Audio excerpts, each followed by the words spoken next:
Ujambo na karibu ndani ya JCTV, hiki ni chombo chako cha habari cha mtandaoni kutoka mjini Johannesburg nchini Afrika Kusini. Hapa tunakuletea taarifa sahihi za haraka na zenye uhakika kutoka Jamhuri ya Kidemokrasia ya Kongo na zile ambazo zinamgusa mkongomani aliye nje ya Jamhuri ya Kidemokrasia ya Kongo. Tunakuletea habari za siasa, uchumi, mazingira, jamii, michezo na kadhalika. Ndani ya taarifa zetu utapata uchambuzi kutoka kwa wachambuzi wetu, lakini pia ripoti mbalimbali kutoka kwa maripota wetu. Leo ni Jumapili, Aprili 12, 2026. Tulionayo hii leo: nyumba zisizopungua 500 za wakimbizi wa ndani waliokimbia vita mashariki mwa Jamhuri ya Kidemokrasia ya Kongo na kukimbilia mkoani Tanganyika zimewaka moto na kusababisha nyenzo kadhaa kuharibika. Zuberi Ali atakujia na mengi zaidi hapo baadaye. Janga la kitaifa nalo linasikika sehemu ile, maana watu wameungua manyumba, wamepoteza kila kitu. Kumekuwa na maoni mseto baada ya rais wa Jamhuri ya Kidemokrasia ya Kongo Felix Tshisekedi kutoa zawadi ya magari kwa wachezaji wa timu ya Jamhuri ya Kidemokrasia ya Kongo Leopard.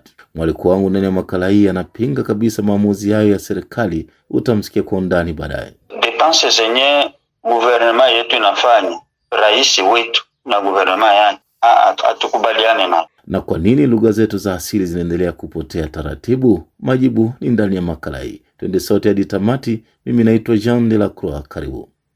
Na sasa tuangazie kwa kina kabisa taarifa zetu.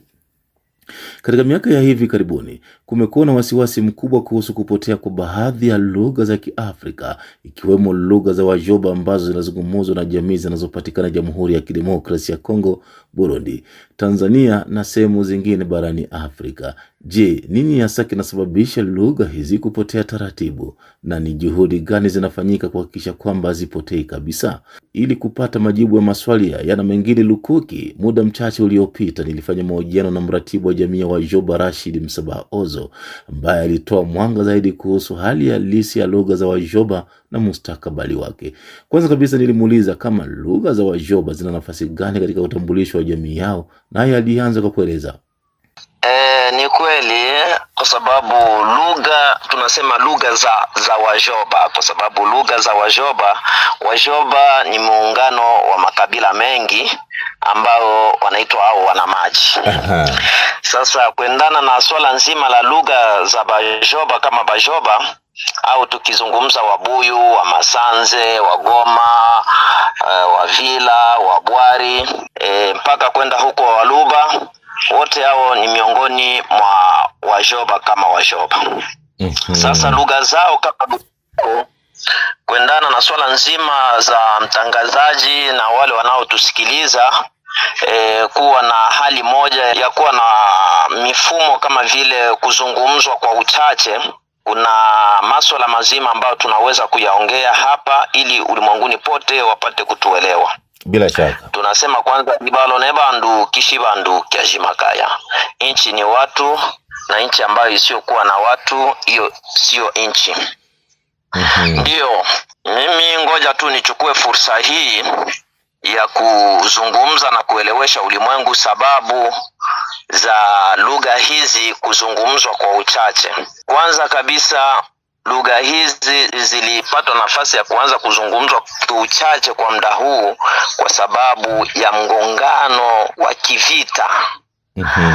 Mgongano wa kivita zilifanya lugha hizi zianze kuzungumzwa kwa uchache kwa sababu watu walianza kuhama makazi yao na kwenda kwenye makazi mengine tofauti na makazi ambao walikuwa wakiishi hapo awali. Kwa hiyo ilipelekea umojawapo wa lugha hizi kuzungumzwa kiuchache ndani ya sehemu mbalimbali. Kwa hiyo hilo tu sana lilipelekea hivyo, lakini kupitia huu utandawazi ambao umekuwa leo, watu wamejifunza kitu, kuanza sasa kuhamasishana na kufundishana lugha hizi ulimwenguni pote. Aliyopo Marekani sasa hivi anaipata lugha vizuri, aliyopo Malawi anaipata lugha vizuri, aliyopo Kenya, Tanzania na Kongo kiujumla wanaipata lugha vizuri. Kimtandao sasa hivi wanaipata lugha vizuri. Kwa hiyo asilimia kubwa sasa hivi inazungumza lugha zetu za asili za Wajoba, kama Wajoba ndio hicho tunasema Kibwari, Kimasanze, Kigoma, Kibuyu, Kivila na Kiluba vile vile. Kwa hiyo tunakuwa na hatua kwa hivi sasa kupitia mtandao kama mtandao, lakini hapa kati kuendana na migongano ya kivita na nini, lugha zilikuwa zinaanza kuwa na uadimu wa kuzungumzwa kwa sababu ya migongano ya kivita. Hapo naweza kueleza hilo ili ulimwenguni pote wapate kuelewa kuendana na lugha zetu za Wajoba, hayo makabila ambayo niliyozungumza hapo. Kibalo kuya kibane bandu kishibandu kejimakali. Kuna baadhi ya wachambuzi wakati mwingine wanalaumu wazazi, wanasema wazazi wana nafasi kubwa sana ya kuzungumza na watoto wao lugha za nyumbani au lugha za asili. Unakubaliana nao? Ni kweli. Hilo nakubaliana nalo. Kwenye pasenti hata 96 hivi naweza nikakubaliana nao, kwa sababu kuna baadhi, ni kweli kuna baadhi ya wazazi wanachangia kuto kuongea lugha zao na wanao, hata kama amefahamu lugha. Kuna baadhi, sitasema wote hapana, lakini kuna baadhi changia kwenye hilo nakubaliana nalo. Na vipi, kuna hili swala la aibu? Wengine wanasema kuna watu wengine wanasikia aibu kuzungumza lugha zao za asili. Nadhani kuna ukweli wowote hapo? Wengine wanasema kwamba hawataki kutambulika kama ni kabila fulani.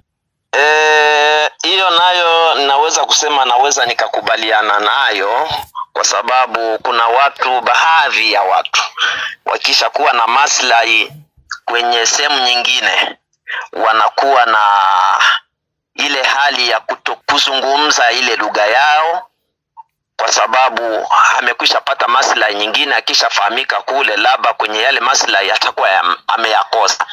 Katika uchambuzi wangu nilifuatilia hivyo vitu, nikaona hiyo ni mojawapo inachangia kiasi kikubwa cha watu kufanya hivyo, lakini hiyo haisaidii. Ni ulimbukeni tu, hata kama una maslahi, wani yule ambaye anayekufanyia yale maslahi ina maana kufahamu.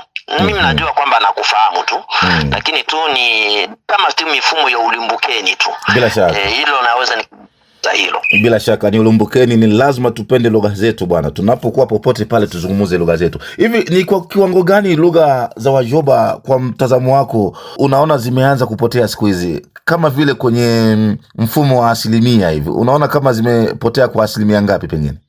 Ni kweli, mimi ninazungumza kwamba lugha za Wajoba kama Wajoba zilikuwa zimekwisha potea kabisa. Kwenye asilimia karibia 60 hivi zilikuwa kabisa zimekwisha potea. Lakini kwa hivi sasa tunavyozungumza, kwa hivi sasa kupitia mitandao, kwa kweli zimesogea. Asilimia zile zilikuwa kwenye asilimia 60 kwa 70 hivi, naona zimepungua, zinakuwa kabisa kwenye asilimia sasa labda 40 hivi kwa kupotea. Lakini kwa kweli watu wamejitahidi, wamejituma kwenye hili la lugha zetu, wamejituma kweli, kwa sababu kulikuwa watu hawakuwa wanajua hata kuzungumza hii tunasema mwavyuke, hawakuwa wanajua. Lakini sasa hivi wamekwisha focus kabisa kwenye masuala mazima ya lugha zetu kama lugha zetu za asili kupitia njia ya mtandao. Kuna juhudi zozote za makusudi ambazo mnazifanya ili kuhakikisha mnalinda lugha zenu? Ni kweli kuna juhudi. Kwanza kuna harakati za kuchapisha vitabu vya lugha zetu kwa sababu ya kulinda lugha zetu ziwe imara kwenye mifumo mizima ya wale ambao wanaojua kusoma na kuandika, wapate kujua lugha zao hata kama hawapo kwenye asili yao. Kwa hiyo mifumo wakati kwa hivi sasa. Sasa hivi tunaishi katika ulimwengu wa sayansi na teknolojia. Teknolojia imepiga hatua kubwa sana na inaendelea kukua kwa kasi kweli kweli.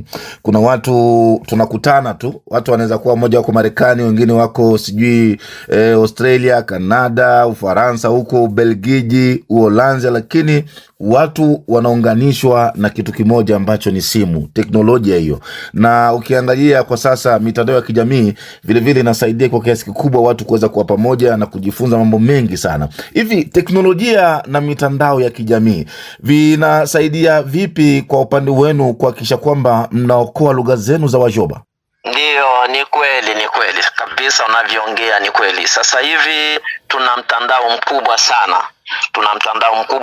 Kuna mwalimu ambaye, kuna walimu kwa sababu kuna walimu, kwanza kuna mwalimu anaopatikana huko Jamhuri ya Kidemokrasia ya Kongo, ndugu yetu Jumaini Saleh wa Butumba. Anafanya mfumo wa kuunganisha kwenye njia ya kimtandao, anaweka elimu hizo kwenye mtandao YouTube. Ukiuliza pale na nataka ni fahamu lugha za Wajoba, unakuta pale mambo yote yanakujia pale.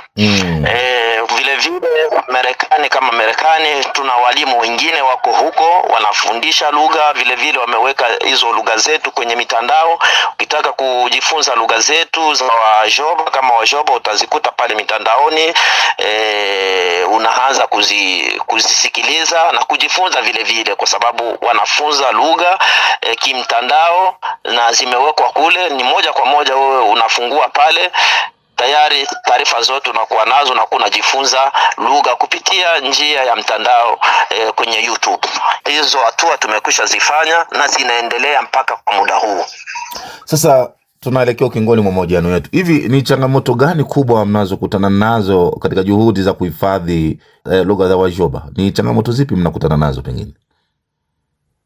Kwa kweli changamoto ni kubwa, changamoto si ndogo, kwa sababu changamoto kwanza kubwa ni masuala mazima ya finance, kwa sababu ni vitu vinaomba pesa, kwa sababu hauwezi ukaweka watu wanashughulika na hilo swala bila kuwawezesha vitu mbalimbali, kwa sababu mfano wanaweka dile wanazungumza mfano bata, wanazungumza tembo, chui, yale majina yote wanaweka kwenye vilugha vyetu. Lakini sasa pale panatakiwa pawekwe mifumo ya picha ya vile vitu, jina na picha ya kile kitu na nini, ili watu wapate kufahamu vizuri, anapata kuona na kuelewa moja kwa moja, ile tunasema materiel didactique kwa kimombo. Kwa hiyo hiyo yote hali ni mifumo ambao wanakwenda studio, wanapangilia vitu, ni pesa. Na kama pesa ipo inakuwa ni changamoto miongoni mwa changamoto. Kwa hiyo changamoto kubwa tunazozipata ni kwa swala nzima la pesa kama pesa, lakini tunaweza kualika watu wale ambao wana nafasi zao, wanaweza kuwa wanawezesha wale walimu kwa kupanua vitu mbalimbali kupitia lugha zetu kama lugha zetu, ili tuache kizazi ambacho kinajitambua, kwa sababu usipojua lugha yako kwa kweli ni nusu ya kuto kujitambua, kwa sababu walisema kwamba usilimu wa kwanza ni kuijua lugha yako, ndio usilimu wa kwanza na ndio kujitambua kwa kwanza. Kwa hiyo tunaalika watu wa kufanya mchakato mzima wa kuwezesha walimu kwa sababu ya kupanua hizo lugha zetu za Wajoba. Ndio hiyo nimesema Kivila, Kimasanze, Kibwari, Kigoma, Kibuyu na Kiluba vile vile. Kwa hiyo tunaalika watu kuwezesha walimu kwa sababu ya kupanua mambo mbalimbali. Kwa hiyo hayo tu ndo nataka nieleze kupitia changamoto tunazozipata, ni masuala mazima ya finance kama finance kupitia walimu. Haya, una ujumbe gani, ujumbe wako kwa jamii hasa vijana kuhusu umuhimu wa kulinda lugha? Maana lugha ni utambulisho bwana, lugha ni utambulisho wa mtu bwana. Ujumbe wako ni upi kwa vijana? Ujumbe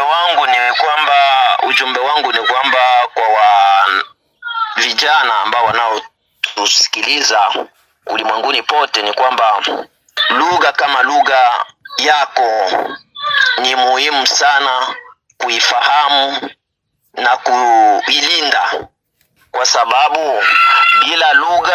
bila lugha hautambuliki kama wewe ni kabila fulani. Lugha ndio inakutambulisha ukabila wako. Usipo kuwa na lugha, basi wewe hauna kabila. Usipo kuwa na lugha, basi kabila haipo. Lugha ndio utambulisho wa kabila lako. Kwa hiyo tunaambia vijana ambao wanaotusikiliza tujikite sana kwa kujua lugha zetu, kwa sababu mimi sitakujua wewe ni ndugu yangu kama ile lugha hukuizungumza. Nitakujua unapopita barabarani unazungumza ile lugha, ndo kumbe huyu ni ndugu yangu bwana, vipi?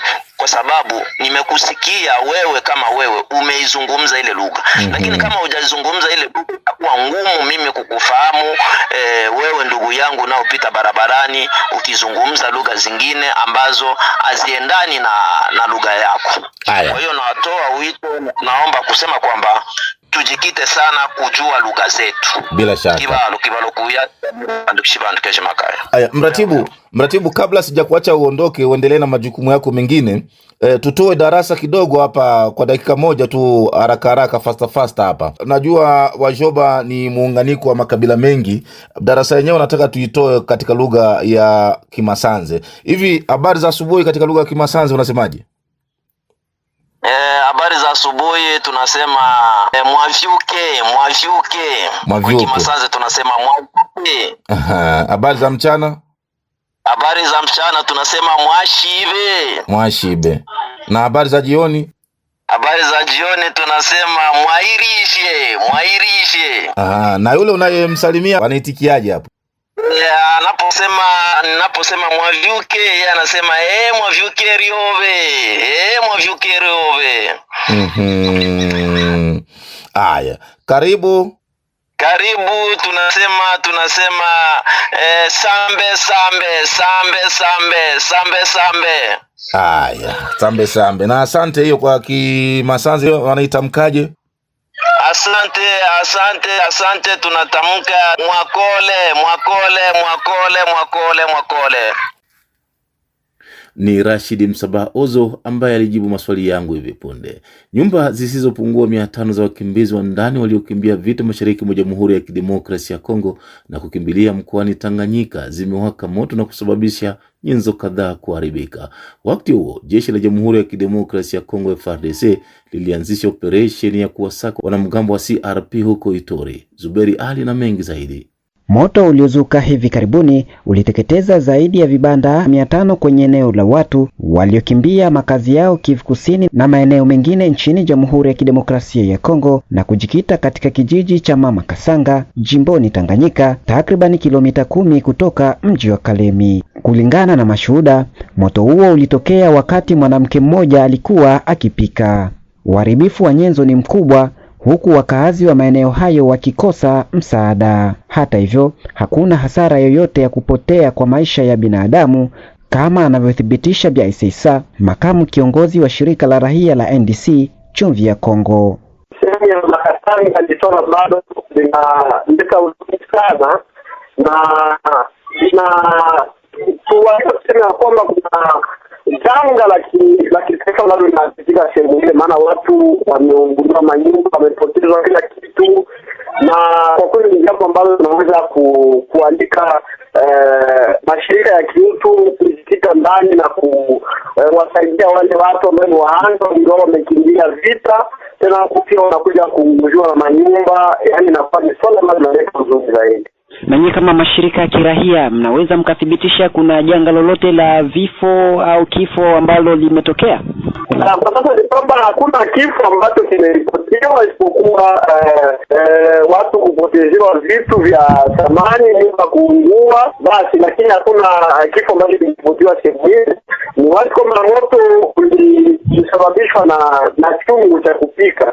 Wakati hayo yanajiri, jeshi la Jamhuri ya Kidemokrasia ya Kongo FARDC ikisaidiwa na jeshi la Umoja wa Mataifa MONUSCO ilianzisha operation ya hivi karibuni dhidi ya wanamgambo wa CRP katika maeneo ya Lodha na Fataki katika eneo la Jugu huko Ituri. Ripoti ya muda inaonyesha mwanajeshi mmoja aliuawa na wanamgambo 15 wakikamatwa na silaha 22 kupatikana. Vitisho kutoka kwa wanamgambo hao wa SRP vimeongezeka katika siku za hivi karibuni, wakati maeneo ya Lodha, Fataki na Bule yaliyoko takriban kilomita 100 kaskazini mwa Bunia katika eneo la Jugu. Jeshi la Jamhuri ya Kidemokrasia ya Kongo ilianzisha operesheni hiyo dhidi ya kundi hilo lenye silaha la Toma Lubanga ili kukabiliana na hali ya vitisho. Kwa mujibu wa vyanzo vya usalama, mapigano yaliripotiwa kuwepo huko Fataki na Lodha na pia katika maeneo ya Bule na Kaa. Kwa upande wao, jeshi la Umoja wa Mataifa MONUSCO wameonekana kuimarisha doria kali haswa katika njia panda ya Lodha Jaiba ili kuzuia mienendo ya wapiganaji hao. Na hatimaye tukamilishe makala yetu na hii taarifa na ihusu zawadi zilizotolewa kwa wachezaji wa timu ya taifa ya mpira wa miguu ya Jamhuri ya Kidemokrasia ya Kongo. Baada ya kusubiri kwa takriban miaka 52, hatimaye timu ya taifa ya soka ya Jamhuri ya Kidemokrasia ya Kongo iliandika historia kwa kufuzu kombe la dunia, mafanikio yaliyopokelewa kwa shangwe kubwa nchini Jamhuri ya Kidemokrasia ya Kongo. Kufuatia hatua hiyo, rais wa taifa hilo aliamua kuwazawadia wachezaji magari na viwanja, jambo ambalo limeibua mjadala mzito miongoni mwa wananchi. Wapo wanaoona ni ishara ya kuthamini juhudi na mafanikio ya wanamichezo, lakini pia wapo wanaohoji kipaumbele cha matumizi ya rasilimali za taifa. Je, zawadi hizi ni motisha sahihi au ni matumizi yasiyo na uwiano? Naye Jacques Alala anasemaje? Tunashukuru kwanza, tunapongeza wajuero wetu waliwina michezo huu kwenda kombe la dunia. Antuka tunafurahi sana. Lakini depense zenye gouvernement yetu inafanya, rais wetu na gouvernement yake, hatukubaliane na. Mimi kama kiongozi na IDCMC. Kwa nini haukubaliani nalo? Pesa ni nyingi sana. Pesa ni nyingi sana zenye zinaomba zitengeneze vitu vingi sana ndani ya nchi yetu. Wale wachezaji wanacheza Ulaya, wana pesa. Na kama wangepewa gari basi. Lakini kupewa manyumba, kupewa gari na prix d'encouragement ni mingi, na pesa ni mingi zenye zinaweza jenga. Kwanza Kinshasa yenyewe kuna uchafu, barabara sio mzuri, moto hakuna, maji hakuna. Hata stadium kubwa sana ni ile moja yenyewe Rais Mobutu aliacha anajenga.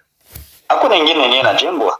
Ni mambo ya hivi, si hatuwezi tucheze zinasho katika nchi yetu, hatuna mastadium. Kwa nini sijenge jimwa zawadi ya kujenga hata stade moja ingine ya pili Kinshasa wala Lubumbashi? Kwenda kuchukua pesa nyingi kupatia wajue. Ile ni kutaka ni kuwapa motisha ili wakati mwingine waweze kujituma na kufanya kazi kubwa kwa ajili ya taifa. Walishajitoa na pesa walipewa ni nyingi sana. Hata ile magari zawadi na prix d'encouragement ni sawa, lakini nyumba zitakostenga kila mtu nyumba, na ni wajuero wangapi? Hata zile gari ni pesa nyingi zenye zingisaidia hata raia yetu. Wazalendo wanapigana kule, hawana viatu, hawana madawa, chakula, na askari jeshi. Kweli ni wazalendo wengine wenye wanapeleka nchi yetu katika kombe la dunia, ni wazalendo kabisa. Lakini kufanya zote sherehe pesa kutoa, hatukubaliane na ile. Ni pesa nyingi sana zenye zingisaidia raia pia. Hata wazalendo ni wazalendo nchi, wanahitaji kuwa supporte na kufanyiwa sherehe kwa kazi yenyewe walifanya. Wanahangaika. Je, katika shida ndani ya nchi yetu, vita ni vingi. Rwanda na kia leta fujo kila wakati na watu wake. Lakini wazalendo wanashindwa namna ya kupigana. Hawana vyakula, hawana viatu, hawana madawa, wengine wanagonjwa, wanapigwa masasi. Sasa zile pesa kwa nini nusu isiende kwao? Kwa kuencourage franga za encouragement ya wazalendo wetu, watoto wetu wengi. Tuliona hivi karibuni wazalendo kuna motisha ambao walipata kutoka serikali kuu, dola zaidi ya 300 mheshimiwa. Sio kwamba serikali inawasahau. Ni kidogo tu. Kwa kazi yenyewe wazalendo wanafanya. Hizo ni pesa ndogo sana. za kununua dagaa. Niambie kwanza waparlementaire wetu wanapata ngapi? Karibuni 25,000 something wanafanya kazi gani? Wanaenda kulala ndani ya parlement. Sasa wazalendo kule wenyewe wanazawia, wana proteger integrite territoriale ya republique na kuproteger raia, ndio wapate dola 350.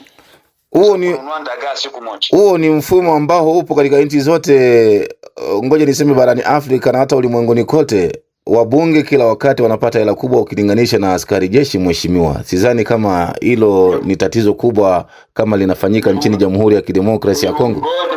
Ni uongozi mbaya, na ndio maana katika Afrika shida ziko mingi, vita.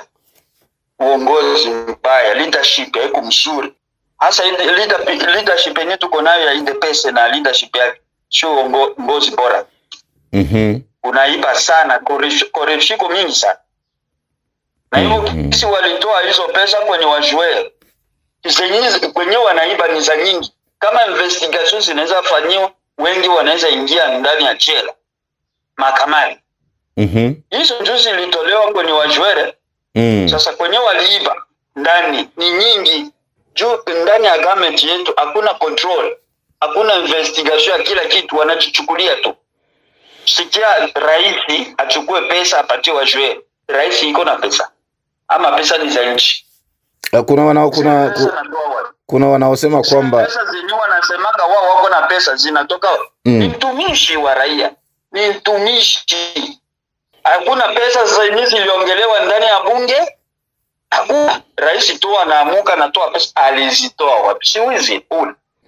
Ni wizi. Barabara la zingine nchi zenyewe ziko kwa demokrasia zenyewe zinatumikia raia.